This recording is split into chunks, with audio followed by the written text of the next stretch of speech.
আসসালামু আলাইকুম রহমতুল্লাহি ওয়া বারাকাতুহু। প্রিয় মুমিন মুত্তাকিন ভাই ও বোনেরা, আজকে আমরা এই ভিডিও থেকে জানব কবরের প্রথম রাত যেমন হবে।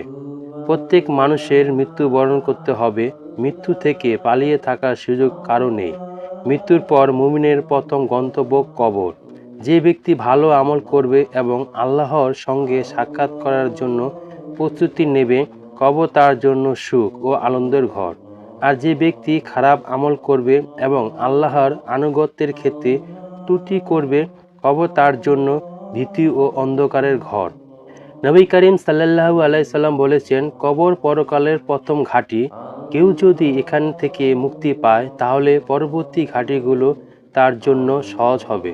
আর যদি কেউ কবর থেকে মুক্তি না পায় তাহলে পরবর্তী ঘাঁটিগুলো তার জন্য আরও কঠিন হবে।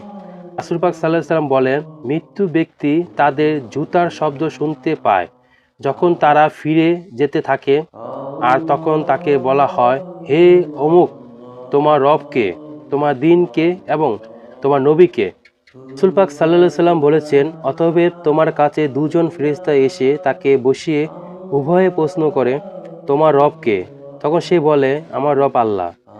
উভয়ে তাকে প্রশ্ন করে, তোমার দিন কি?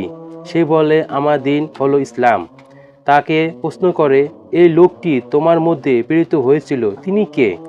তিনি বলেন, সে বলে, তিনি আমাদের রাসূল সাল্লাল্লাহু আলাইহি সাল্লাম। তারপর তাকে উভয়ে আবারও বলে, তুমি কি করে জানতে পারলে? সে বলে, আমি আল্লাহর কিতাব পড়েছি এবং তার প্রতি ঈমান এনেছি এবং সত্য বলে স্বীকার করেছি।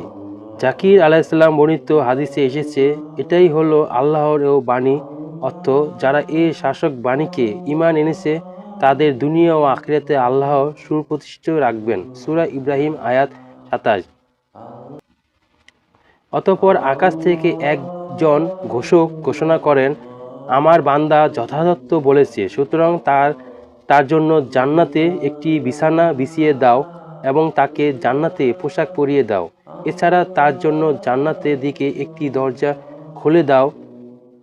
তিনি সাল্লাল্লাহু আলাইহি সাল্লাম বলেন, সুতরাং তার দিকে জান্নাতে তীক্ষ্ণকর হাওয়া ও তার সুগন্ধি বইতে থাকে। তিনি আরও বলেন, ওই দরজা তার দৃষ্টিসীমা পর্যন্ত প্রশস্ত করা হয়।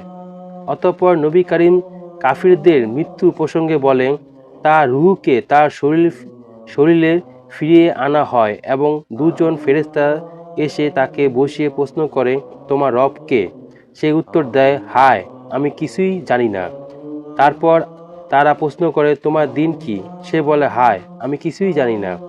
তারা প্রশ্ন করে, এই লোকটি তোমার মধ্যে প্রেরিত হয়েছিল, তিনি কে? সে বলে, হায়, আমি তো তাও জানি না। তখন আকাশ থেকে একজন ঘোষণাকারী ঘোষণা করেন, সে মিথ্যা বলেছে, সুতরাং তার জন্য জাহান্নামের একটি বিছানা এনে বিছিয়ে দাও এবং তাকে জাহান্নামে পোশাক পরিয়ে দাও, আর তার জন্য জাহান্নামের দিকে একটি দরজা খুলে দাও। তিনি বলেন, অতঃপর তার দিকে জাহান্নামের উত্তপ্ত বাতাস আসতে থাকে। এছাড়া তার জন্য তার কবরকে সংকীর্ণ করে দেওয়া হয়, ফলে তার একটি দিকের পাঁজর অপর দিকের পাঁজরের মধ্যে ঢুকে যায়।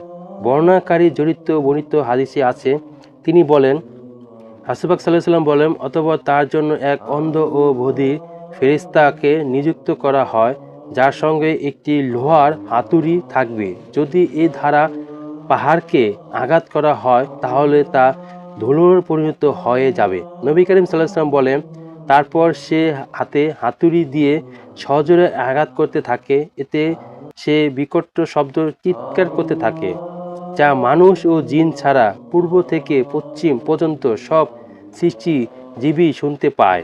আঘাতের ফলে সে মাটিতে মিশিয়ে যায়। তিনি বলেন, অতঃপর শাস্তি অব্যাহত রাখার জন্য পুনরায় তাকে রূহ ফেরত দেওয়া হয়। অতএব প্রিয় মুমিন মুত্তাকিন ভাই ও বোনেরা, আল্লাহ তাআলা মুসলিম উম্মতকে মৃত্যুর পরের জীবনের জন্য প্রস্তুতি হওয়ার তাওফিক দিন এবং কবরের ভয়াবহ আযাব থেকে রক্ষা করুন। আমিন আমিন সুমা আমিন। আসসালামু আলাইকুম রহমতুল্লাহি ওয়া বারাকাতুহু।